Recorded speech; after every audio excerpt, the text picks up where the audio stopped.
Saudara-saudariku yang dikasihi dan mengasihi Tuhan Yesus, pada hari ini Selasa 24 Mei 2022, hari biasa pekan ke-6 Paskah, menurut sabda kita dari Injil Suci menurut Yohanes bab 16 ayat 5 sampai 11.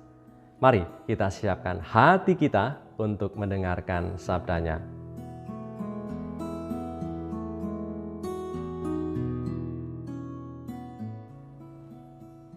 Dalam amanat perpisahannya, Yesus bersabda kepada murid-muridnya, "Sekarang aku pergi kepada Dia yang telah mengutus aku, dan tiada seorang pun di antara kamu yang bertanya kepadaku, 'Kemana engkau pergi?'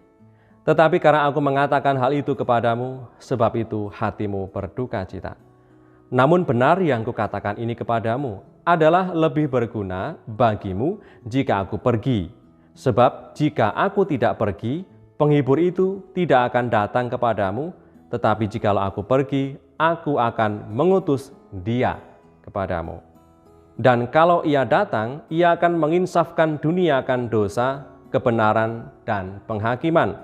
Akan dosa karena mereka tetap tidak percaya kepadaku, akan kebenaran karena aku pergi kepada Bapa dan kamu tidak melihat aku lagi, akan penghakiman karena penguasa dunia ini telah dihukum." Demikianlah sabda Tuhan. Terpujilah Kristus.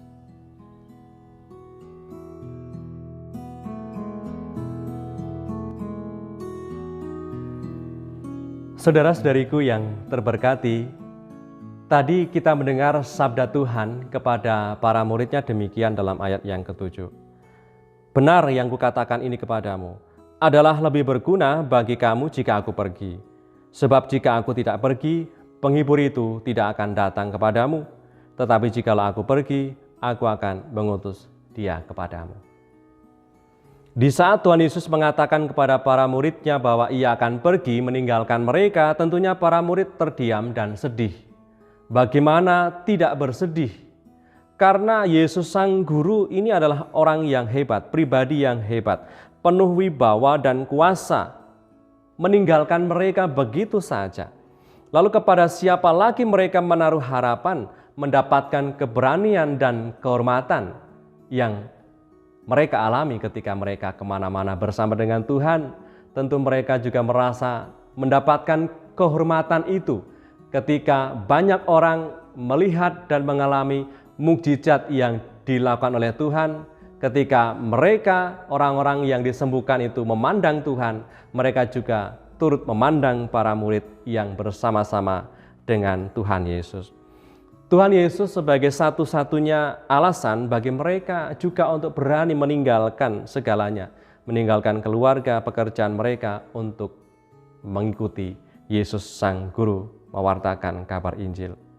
Maka ketika Yesus tidak lagi bersama dengan mereka secara ragawi, mau apa lagi selain mereka kembali ke pekerjaan awal mereka? Maka tadi ketika Tuhan katakan kepada para muridnya, menjelang kepergiannya, Tuhan Yesus meyakinkan murid-muridnya bahwa Ia tidak meninggalkan mereka seorang diri, tapi akan datang penghibur, yaitu Roh Kudus yang akan membimbing dan menguatkan mereka. Dan tadi juga Tuhan Yesus menyampaikan peran Roh Kudus dalam kehidupan mereka dan kita yang percaya kepada Tuhan Yesus selepas Yesus tidak lagi bersama dengan mereka secara ragawi. Peran Roh Kudus yaitu pertama, Roh Kudus akan menghantar mereka dan kita pada sikap penyesalan akan dosa dan mohon belas kasih Tuhan. Lalu yang kedua, Roh Kudus akan meyakinkan segala yang kita lakukan itu sebagai hal yang salah atau benar. Semoga hari lepas hari kita semakin terbuka pada sapaan Roh Kudus supaya daya kuasanya terjadi di dalam hidup kita. Marilah berdoa. Dalam nama Bapa dan Putra dan Roh Kudus. Amin. Allah Bapa Maha Baik, kami bersyukur atas kebaikan-Mu yang selalu nyata kami alami tiap hari. Kebaikan yang kami sadari memampukan kami untuk bisa bersyukur kepadamu. Semoga hari ini kami mampu mengenali sapaan kasih dan kebaikan-Mu, sehingga dengan demikian bisa menambah rasa syukur kami atas penyelenggaraanmu. Demi Kristus Tuhan dan pengantara kami, yang hidup dan berkuasa bersama Engkau dalam persekutuan Roh Kudus, kini dan sepanjang masa. Amin. Berkatalah yang Maha Kuasa, turun atas kita semua, Bapa, Putra, dan Roh Kudus. Amin.